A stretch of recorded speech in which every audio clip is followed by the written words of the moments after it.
Hello and welcome you all to let's crack it the Vishay Gupta. तो guys video को पूरा देखिए, एंड तक वीडियो को देखिएगा। इसमें सब चीज़ें बताई गई हैं, बहुत अच्छे से आपको समझाया गया है, तो आप इसको पूरा अंत तक जरूर देखिएगा। जो भी आपको डाउट आता है, कोई इसमें अगर सजेशन है, फीडबैक है, तो उसको कमेंट सेक्शन में कमेंट करके जरूर बताइएगा। चैनल को सब्सक्राइब जरूर कर दीजिएगा अगर आपने चैनल को सब्सक्राइब नहीं किया है यूट्यूब पे। और टेलीग्राम का लिंक आपको वीडियो के डिस्क्रिप्शन में मिल जाएगा, तो टेलीग्राम को जरूर ज्वाइन करिए। फ्री टेलीग्राम चैनल है, उसको ज्वाइन करना बहुत ज़रूरी है। सारे अपडेट्स वहीं पे आते हैं, सब चीज़ें वहीं पे मिलती हैं, तो उसको ज्वाइन करना बहुत बहुत ज़्यादा ज़रूरी है। कोई भी डाउट है, कोई भी फीडबैक है, तो उसको कमेंट सेक्शन में कमेंट करके जरूर बताइएगा। लेट्स क्रैक इट का ये चैनल जो यूट्यूब पे है, उसको जरूर से जरूर सब्सक्राइब कर लीजिए। यहाँ से सब्सक्राइब का बटन दबा दीजिएगा और यहाँ से सब्सक्रिप्शन के बाद ऑल का बटन भी दबा दीजिएगा, जिससे कि सभी नोटिफिकेशंस आपको रेगुलर बेसिस पे मिलते रहें। ये वाला जो टेलीग्राम चैनल है, इसको जरूर से जरूर ज्वाइन कर लीजिए। ये टेलीग्राम चैनल आपको सर्च करने में मिल जाएगा। जैसे ही आप ये लिखेंगे let's crack it the Vishay Gupta बिना किसी स्पेस के, तो ये चैनल आ जाएगा और इस चैनल को आप ज्वाइन कर सकते हैं। Welcome you all to let's crack it with Vishay Gupta. तो ये 19 अक्टूबर करंट अफेयर्स गाइस, बहुत इंपॉर्टेंट करंट अफेयर्स है, आप इनको डेली बेसिस पे कवर करते रहिएगा। कोई भी आपको डाउट आता है, फीडबैक है, सेशन है, तो उसको कमेंट सेक्शन में कमेंट जरूर करके बताइएगा। गाइस बताना चाहूँगा कि एफआरओ मेंस के लिए बहुत एक शानदार टेस्ट सीरीज चल रही है, तो आप इसको ज्वाइन कर सकते हैं। साथ साथ पटवारी लेखपाल एग्जाम के लिए और फॉरेस्ट गार्ड के एग्जाम के लिए टेस्ट सीरीज चल रही है। यानी उत्तराखंड में जो ग्रुप सी की वैकेंसीज हैं, उनके लिए टेस्ट सीरीज चल रही है, तो आप उसको ज्वाइन कर सकते हैं। इस टेस्ट सीरीज़ में आपको टेस्ट सीरीज़ तो मिलेगी ही, साथ में इंपॉर्टेंट कंटेंट भी दिया जाएगा, जो आपको एग्जाम के लिए बहुत बहुत ज़्यादा इंपॉर्टेंट होगा। आर ओ सचिवालय का फुल प्रिपरेशन बैच चल रहा है, ये ज्वाइन करना बहुत ज़रूरी है। जितनी भी पीडीएफ्स हैं, जितनी भी गाइडेंस है, टेस्ट सीरीज़ है, सब की सब इसमें प्रोवाइड की जा रही हैं सारी, चाहे वो डेली करंट अफेयर्स की पीडीएफ्स हों, चाहे वो टेस्ट सीरीज़ हों, और जितने भी बाकी कंटेंट है, सब के सब जो पीडीएफ्स हैं वो इसमें दी जा रही है। अगर आपने इसको ज्वाइन कर लिया तो आपका आर ओ सचिवालय की तैयारी भी हो जाएगी, और यूपी पीसीएस 2023 की अगर आप तैयारी कर रहे हैं तो उसकी तैयारी भी आपकी बहुत आराम से इसकी हो जाएगी। डेली करंट अफेयर्स की पीडीएफ को आप ले सकते हैं और डेली एमसीक्यू प्रैक्टिस भी आप ज्वाइन कर सकते हैं। सभी कोर्सेज में एनरोल करने के लिए आप 7665804421 पर कॉल या मैसेज कर सकते हैं। तो स्टार्ट करते हैं। सबसे पहले GS1 से न्यूज़ आ रही है राम सेतु के ऊपर। अभी रिसेंटली एक राम सेतु करके मूवी भी आई है, जो अक्षय कुमार इसमें स्टारिंग कर रहे हैं। तो बात ये आती है कि राम सेतु क्या है, साइंटिस्ट्स का इसके बारे में क्या कहना है। तो राम सेतु, जिसको हम एडम ब्रिज के नाम से भी जानते हैं, also known as Adam bridge, ये अपने आप में एक 48 किलोमीटर की चेन है। इसकी लाइमस्टोन शोल्स की, यानी कि जो चूना पत्थर हैं उसके शोल्स हैं ये। रामेश्वरम भारत की तरफ है और मन्नार आइलैंड श्रीलंका की तरफ है, तो इसके बीच में ये इनको ज्वाइन करता है। स्ट्रक्चर है significance in both Hindu and Muslim mythology. अगर हम हिंदू माइथोलॉजी की बात करें, पौराणिक कथाओं की बात करें, और चाहे इस्लामिक मुस्लिम पौराणिक कथाओं की बात करें, तो दोनों में इसका सिग्निफिकेंस आया है। हिंदूज़ ये मानते हैं कि ये जो पुल है, ये लॉर्ड राम ने बनवाया था जब उनको अपनी आर्मी को लंका में क्रॉस करवाना था, जब उनको रावण से लड़ना था। इस्लामिक लेजेंड के हिसाब से Adam use this bridge to reach Adam's Peak in Sri Lanka. उनका कहना यह है कि एडम ने इस पुल का इस्तेमाल किया था श्रीलंका की में जो एडम स्पीक है उस पर पहुंचने के लिए। इसलिए इसको एडम्स ब्रिज भी कहा जाता है। Where he stood on 1 foot for 1000 years in repentance. और ये कहा जाता है कि वहाँ पे उन्होंने, वो जो एडम थे, वो एक पैर पे 1000 साल तक वहाँ पर खड़ा रहा, एक पैर पर। साइंटिस्ट क्या सोचते हैं अगर हम देखें, तो scientist believe Ram Setu is a natural structure. Scientist का मानना यह है कि राम सेतु जो बना हुआ है वो एक नेचुरल स्ट्रक्चर है, यानी कि प्राकृतिक अपने आप में बना हुआ एक स्थलाकृति है। Formed due to tectonic movements and sand getting trapped in corals. उनका कहना यह है कि ये टेक्टोनिक मूवमेंट्स की वजह से, यानी कि जब प्लेटें मूव करी उसकी वजह से, और उस दौरान कोरल्स के बीच में सैंड फंस गया, अब उस वजह से ये बना है। However, over the years, evidence has been offered to claim that the bridge is man-made। लेकिन कई बार ऐसे एविडेंस मिलते हैं जिससे ये प्रतीत होता है कि ये इंसानों के द्वारा बनाया गया है। यानी कि जब भगवान राम ने अपनी आर्मी को क्रॉस करवाया था, तो उस टाइम पे नल और नील ने इसको बनवाया था। The bridge is not entirely natural. Bridge, कुछ लोग कहते हैं कि ब्रिज पूरा का पूरा नेचुरल नहीं है। Hindu right wing outfits argue which proves that it was Indeed built by Lord Ram. फिर सरकार ने अभी कुछ टाइम पहले सेतु समुद्रम प्रोजेक्ट इसी पे लॉन्च किया, जिसके लिए भी काफ़ी ज़्यादा प्रोटेस्ट किए गए। तो सेतु समुद्रम शिपिंग कैनाल प्रोजेक्ट, अब देखिए ये शिपिंग कैनाल बनाने की बात की जा रही थी यहाँ पे, यानी कि जिससे कि एक नहर का निर्माण किया जा सके, जिससे कि बड़े बड़े शिप्स यहाँ से जा सके। क्योंकि ये एक ऐसा एरिया है जहाँ पर पानी बहुत उथला है, पानी की गहराई बहुत कम है, तो यहाँ पर बड़े शिप्स नहीं जा पाते हैं। Aims to create a shipping route between India and Sri Lanka by building an 83 kilometre long deep water channel. तो ये कोशिश की जा रही थी कि एक डीप वाटर चैनल यानी कि गहरे पानी का जो चैनल है वो बना दिया जाए, which would also reduce travel time between the eastern and western coast of India. कि अब देखिए, मान लेते इस तरह से आप समझ के चलिए, इस तरह से भारत है, यहाँ पे इस तरह से श्रीलंका है, तो यहाँ पर अभी अगर मुझे इस कोस्ट से इस कोस्ट पे जाना है तो मैं शिप के थ्रू ऐसे नहीं जा सकता हूँ, बड़े शिप के थ्रू, क्योंकि यहाँ पर वो एडम्स ब्रिज है, यानी कि यहाँ पर वो राम सेतु है। तो अभी क्या करना होता है, अभी हमें श्रीलंका को पार करके ऐसे घूम के जाना पड़ता है, क्योंकि यहाँ पर आप बड़े शिप्स को लेके नहीं जा सकते हैं। Which would also reduce travel time between the eastern and western coast of India as ships would no longer have to circle Sri Lanka. अब श्रीलंका को सर्कल करने की जरूरत नहीं पड़ेगी फिर, जिससे कि हमें अगर बे ऑफ बंगाल से अरेबियन सी में जाना हो। Versions of this project have been proposed from as far back as the 1860s। इसके प्रोजेक्ट, ये जो प्रोजेक्ट है सेतु समुद्रम, 1860 से अगर हम कहें तब से, यानी कि ब्रिटिशर्स के टाइम से ही इस प्रोजेक्ट की बात कही जा रही है। करंट प्रोजेक्ट जो है इंडिया गवर्नमेंट ने स्टार्ट भी किया, वाजपेयी रिजीम में स्टार्ट किया गया, अप्रूविंग 3,500 करोड़ का बजट दिया गया 2004 में। इनाग्रेशन भी किया गया 2005 में प्राइम मिनिस्टर मनमोहन सिंह के द्वारा। The project was challenged in court where the controversy escalated. फिर बाद में इसको कोर्ट में चैलेंज भी कर दिया गया, जिसके बाद इस पर कंट्रोवर्सी भी बढ़ती चली गई। नेक्स्ट GS2 से न्यूज़ आ रही है, बहुत इंपॉर्टेंट न्यूज़ है सिंगल मदर के लिए, कि सुप्रीम कोर्ट ने 51 ईयर ओल्ड पुरानी जो एक प्रथा थी या एक जो बाधा थी महिलाओं के लिए, उसको ख़त्म कर दिया है। सिंगल वेमेन को भी अब इक्वल अबॉर्शन राइट्स हैं। अभी तक क्या होता था कि अबॉर्शन के साथ ये कंडीशन थी कि लड़की जो है वो मैरिड होनी चाहिए, लेकिन अगर कोई अनमैरिड गर्ल अबॉर्शन करवाना चाहती है, जो कि 24 वीक्स की प्रेगनेंसी से ऊपर का समय है, उस टाइम पे उसको मना कर दिया जाता था। तो वो लड़की, सुप्रीम कोर्ट का कहना है, कुछ उसी ट्रॉमा से गुजरती है, उसी दिक्कतों से गुजरती है जो एक महिला शादीशुदा है। डिफरेंस सिर्फ इतना है कि समाज की जो प्रथा है शादी की, एक उससे गुजर चुकी है और एक उससे गुजरी नहीं है। उनका कहना ये है, सुप्रीम कोर्ट का कहना ये है कि बॉडी पे दोनों की सेम असर होता है और जो मेंटल स्ट्रेस है वो भी दोनों का सेम रहता है। तो हिस्टोरिक जजमेंट में Supreme Court declare that single women with pregnancies between 20 and 24 weeks are entitled to access the same safe और legal abortion care as married women. तो उनका कहना यह है, जिस तरह से जो विवाहित महिलाओं को, एक कोई भी विवाहित महिला है उसको जो प्रक्रिया मिल सकती है 20 से 24 हफ्ते में जो प्रेगनेंसी होती है जिसकी, इससे पहले अगर हम देखें तो 2018-19 में 20 हफ्ते तक ही हम जो प्रेग्नेंट वुमेन थी वो अबॉर्शन करवा सकती थी। फिर सुप्रीम कोर्ट ने इसको बढ़ाकर 24 हफ्तों तक कर दिया कि 20 हफ्तों से हम बढ़ा के 24 हफ्ते कर देते हैं, क्योंकि शुरू के 3 या 4 महीने तक तो कुछ केसेस में लेडीज़ को पता ही नहीं चलता है कि वो प्रेग्नेंट भी हो चुकी हैं। उसके बाद जब उनकी जो मेंस्ट्रुअल साइकिल है वो डिस्टर्ब होती है, तब जाके उनको पता चलता है कि वो प्रेग्नेंट हो चुकी हैं।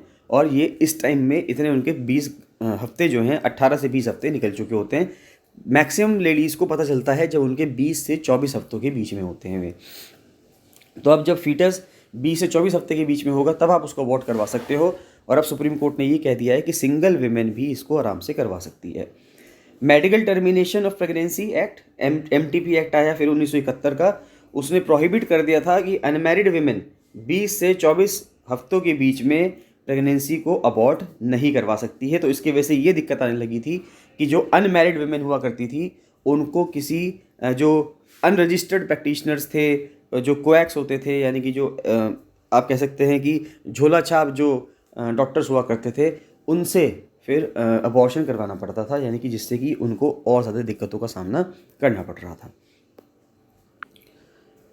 नेक्स्ट आता है, यूनेस्को ने 50 आइकॉनिक इंडियन टेक्सटाइल्स को लिस्ट किया है। देखिए बहुत इंपॉर्टेंट बात है, ये कल्चर से भी रिलेटेड है कि कल्चर को, इसमें जो इंडिया का कल्चर है, अलग अलग चीज़ों का जो डाइवर्सिटी है उसको रिकॉग्नाइज करा जा रहा है।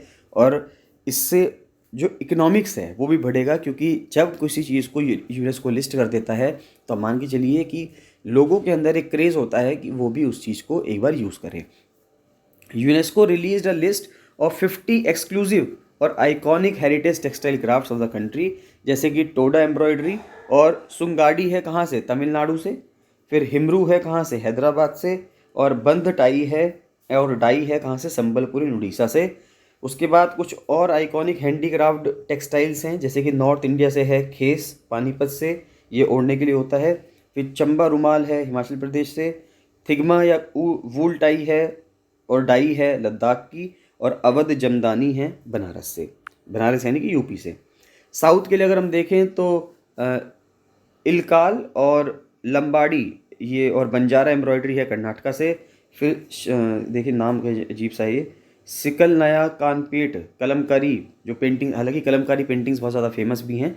और तो कलमकारी जो है ये तंजावुर से है, तमिलनाडु से। फिर कुनबी वीव्स जो है ये गोवा से फेमस है। मशरू वीव्स और पटोला ये गुजरात का है। हिमरू महाराष्ट्र का है। गराड़ कोइराल ये वेस्ट बंगाल का है। तो ऐसे करके बहुत सारी चीज़ें हैं जो ये आइकॉनिक टेक्सटाइल्स में इनको इंक्लूड किया गया है। रशिया यूक्रेन के 4 रीजन्स को कैप्चर करने की कोशिश कर रहा है और उसने कैप्चर उस पर कर भी लिया है। बाद में उसमें रेफरेंडम भी करवा रहा है। तो 4 रीजन्स कौन से हैं, वो हैं खेरसोन, ज़ैपोरिजिया, दोनेत्स्क और लुगांस्क। आयुष स्कीम के इम्प्लीमेंटेशन की बात करें कि आयुष स्कीम को कैसे क्रियान्वयन किया जा रहा है, तो मिनिस्ट्री ऑफ आयुष जो है वो आयुष स्कीम को लगा रहा है, उसको चलवा रहा है। 2 तरह की स्कीम्स हैं, या तो सेंट्रली स्पॉन्सर्ड स्कीम है और या सेंट्रल सेक्टर स्कीम है। सेंट्रली स्पॉन्सर्ड स्कीम वो स्कीम होती है जिसमें कुछ पैसा सेंटर देती है, कुछ पैसा राज्य सरकारें देती हैं। सेंट्रल सेक्टर स्कीम में सारा पैसा उस स्कीम के लिए केंद्र सरकार देती है। तो नेशनल आयुष मिशन जो है ये तो सेंट्रल स्पॉन्सर्ड स्कीम है, यानी कि कुछ पैसा मान लेते हैं, अगर 50-50 का रेशो है या 60-40 का रेशो है तो 60% पैसा केंद्र सरकार देगी, 40% पैसा राज्य सरकारें देंगी। और सेंट्रल सेक्टर स्कीम की बात करें तो इंफॉर्मेशन, एजुकेशन और कम्युनिकेशन आयुष में होता है। चैंपियन सर्विसेज सेक्टर स्कीम है मेडिसिनल वैल्यू ट्रैवल के लिए, यानी कि आपको जो चिकित्सा मूल्य यात्रा करनी है। आयुर्ज्ञान है, आयुष स्वास्थ्य योजना है, फिर आयुष औषधि गुणवत्ता एवं उत्पादन संवर्धन योजना है। फिर स्कीम है कंजर्वेशन, डेवलपमेंट और sustainable management of medicinal plants. देखिए मेडिसिनल प्लांट्स जो हैं उनका उपयोग बहुत ज़्यादा है आयुर्वेद के अंदर, क्योंकि उन्हीं से जड़ी बूटियों से ही हम दवाइयाँ बनाते हैं। तो उनके इम्प्लीमेंटेशन की, कि उनको किस तरह से यूज़ करना है, उसकी नो हाउ बहुत ज़रूरी है। फिर इंटरनेशनल कोऑपरेशन, यानी कि अंतर्राष्ट्रीय सहयोग कितना है उसको बढ़ावा हमें देना है। नेक्स्ट आती है, बहुत ही इंपॉर्टेंट न्यूज़ आ रही है GS3 से अभी रिसेंटली। ये पॉलिसी के ऊपर भी है, डिसिप्लिन के ऊपर भी है। यहाँ पे आप इसको कुछ एथिक्स और इंटीग्रिटी और एप्टीट्यूड में भी जोड़ सकते हैं। जो एथिक्स इंटीग्रिटी जो है GS4 जो है उसके अंदर भी इसको मान सकते हैं हम, कि जो हिमंता बिस्वा शर्मा हैं असम के चीफ मिनिस्टर हैं और सदगुरु जग्गी वासुदेव हैं, उन्होंने काजीरंगा नेशनल पार्क में रात में एंटर किया। अब सवाल ये उठता है कि भारत में रात में नेशनल पार्क के अंदर एंटर करना अपने आप में अवैध है, इल्लीगल है। तो क्या अगर आपके पास एक पावर की पोस्ट है, यानी कि आप चीफ मिनिस्टर हैं या आप एक बहुत ही रेवर्ड, अगर हम माने कि आप एक सदगुरु हैं, तो क्या आप उसका हवाला देते हुए रात में इस तरह से एंटर कर सकते हैं? तो इसको हम GS4 में भी काउंट कर सकते हैं और इसको हम GS3 में, इन्वायरमेंट इकोलॉजी से तो बहुत इंपॉर्टेंट बात है ये, इसको समझते हैं। तो सदगुरु जग्गी वासुदेव और असम के chief minister Himanta Biswa Sharma travelled in Kaziranga national park after sunset. Assam का काजीरंगा नेशनल पार्क जो एक सींग वाले गैंडे के लिए, यानी कि वन हॉर्न राइनोसरस के लिए वर्ल्ड फेमस है, तो वहाँ पर वो रात में एंटर किए। Himanta Biswa Sharma said that night safari in wild life sanctuaries was in fashion around the world. बात उनकी बिल्कुल सही है कि नाइट सफारी फैशन में तो है पूरी दुनिया में, लेकिन भारत में नाइट सफारी अलाउड नहीं है। And that no law in the country including those for the protection of wild life prohibited. उनका कहना यह है कि ऐसा कोई सा कानून नहीं है, इंक्लूडिंग वो कानून जो वाइल्ड लाइफ की सुरक्षा के लिए है, वाइल्ड लाइफ की रक्षा के लिए बना रखा है, कि उसने नाइट सफारी को रात में नेशनल पार्क के अंदर जाने को मना किया हो। तो क्या चीफ मिनिस्टर सही हैं? वो सही भी हैं और अपने आप में गलत भी हैं। भारत में फॉरेस्ट के अंदर एंटर करना 2 कानूनों के तहत होता है। पहला कानून है इंडियन फॉरेस्ट एक्ट 1927 और दूसरा है वाइल्ड लाइफ प्रोटेक्शन एक्ट 1972 का।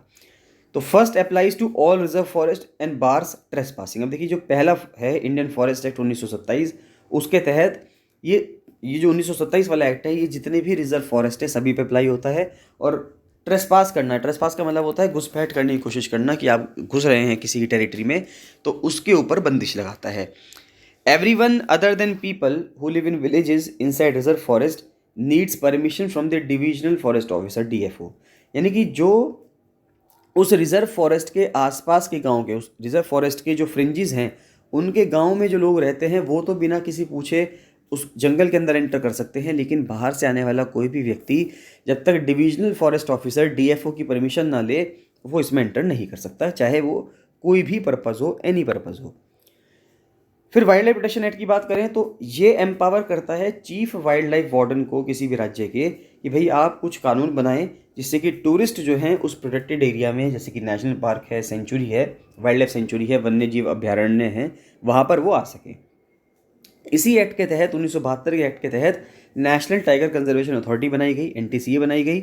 उसके पास पावर है कि वो रूल्स बना सकती है टाइगर रिजर्व के लिए। अगर ध्यान दें तो काजीरंगा नेशनल पार्क अपने आप में एक टाइगर रिजर्व भी है।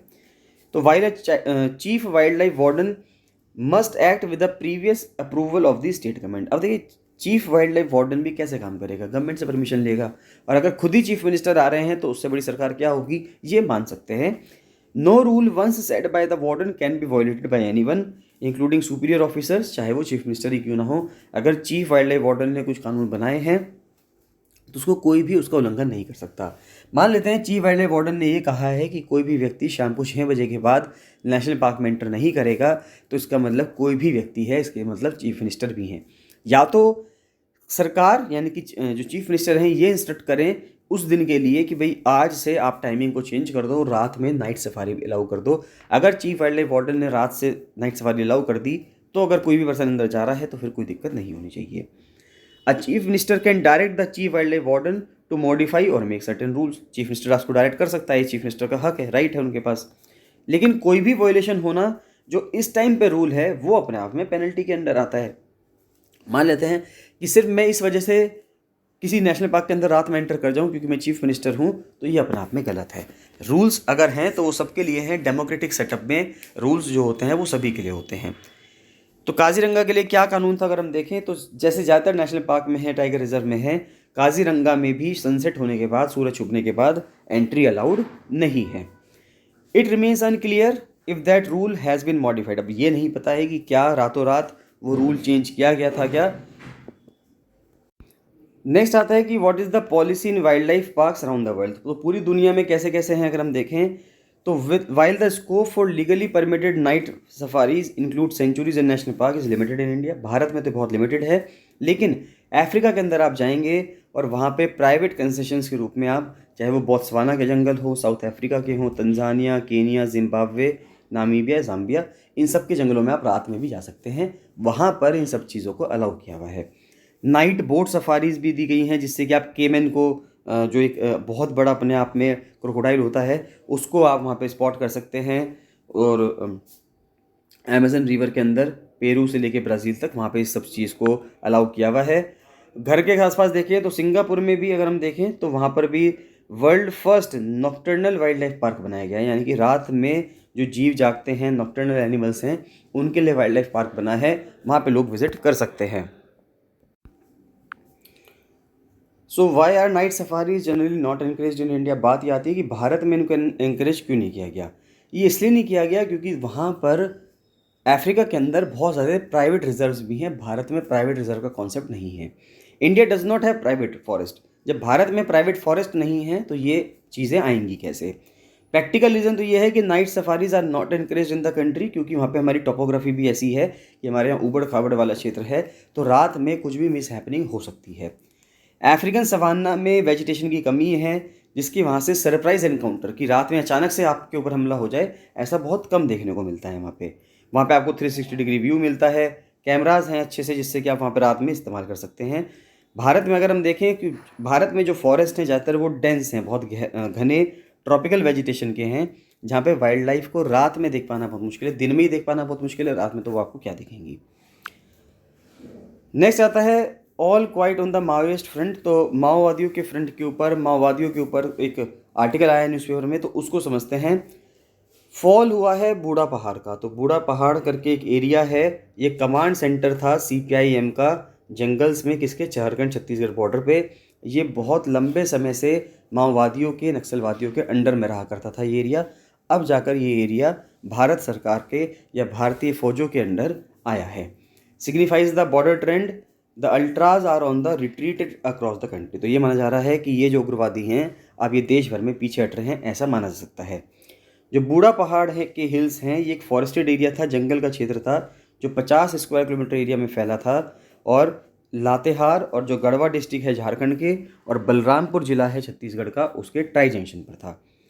पिछले 3 दशकों से अगर हम देखें तो लार्ज पार्ट जो थे इस बहुत शानदार एक पिक्चर्स टेरेन है, ये इनएक्सेसिबल था, यानी कि लोग, नॉर्मल लोग जो हैं, आम जनता जो है भारत की, वहाँ पे नहीं जा सकती थी, क्योंकि वहाँ पे वो माओवादियों का गढ़ था। और वहाँ पे ज़्यादातर जो ट्राइबल हैं और जो माओवादी हैं, नक्सलवादी हैं, वे लोग वहाँ पे रह रहे थे। और गुरिल्ला फाइटर्स भी वहाँ पे थे, जो हमेशा लड़ाई करते रहते थे किनके साथ, भारतीय सिक्योरिटी फोर्सेस के साथ। एक काउंटर इंसर्जी ऑफेंसिव ऑपरेशन चलाया गया जिसका नाम था ऑपरेशन ऑक्टोपस।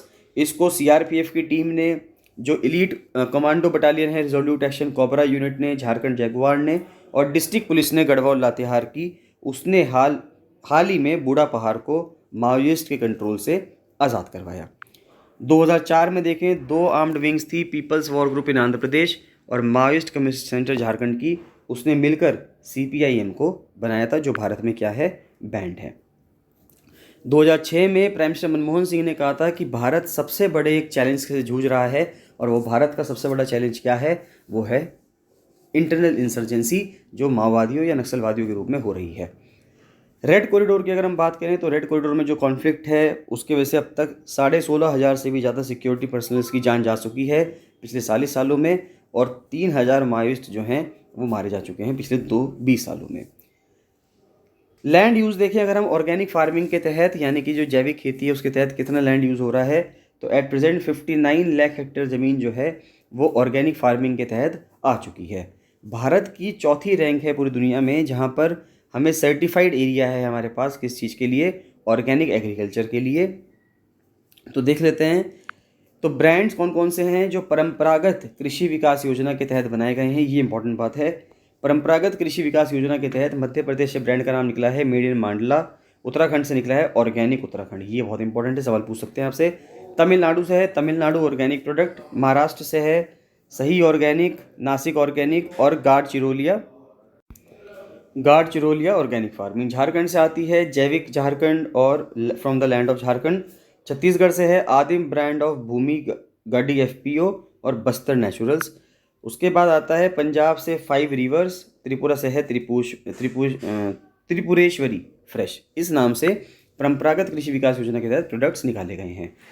फिर एक दूसरा मिशन आता है, दूसरी एक ऑर्गेनिक फार्मिंग के लिए है कि mission organic value chain development north east region के लिए। तो अरुणाचल प्रदेश से आता है ऑर्गेनिक अरुणाचल, मणिपुर से है ऑर्गेनिक मणिपुर, मिजोरम से मिशन ऑर्गेनिक मिजोरम, फिर नागालैंड के लिए है नागा ऑर्गेनिक, सिक्किम के लिए है सिक्किम ऑर्गेनिक, मेघालय के लिए ओ मेघा, त्रिपुरा के लिए त्रिपुरा ऑर्गेनिक, और असम के लिए Assam state organic mission agency. तो गाइज इसी के साथ आज के करंट अफेयर्स कंप्लीट होते हैं। इसमें आपको कोई भी डाउट आता है, कोई भी आपका फीडबैक है, सेशन है, तो कमेंट सेक्शन में कमेंट जरूर कीजिएगा। बाकी इन PDFs को रेगुलर बेसिस पे लेने के लिए आप 7665804421 पर कॉल या मैसेज कर सकते हैं। चलिए मिलते हैं नेक्स्ट वीडियो में। So thank you and bye bye.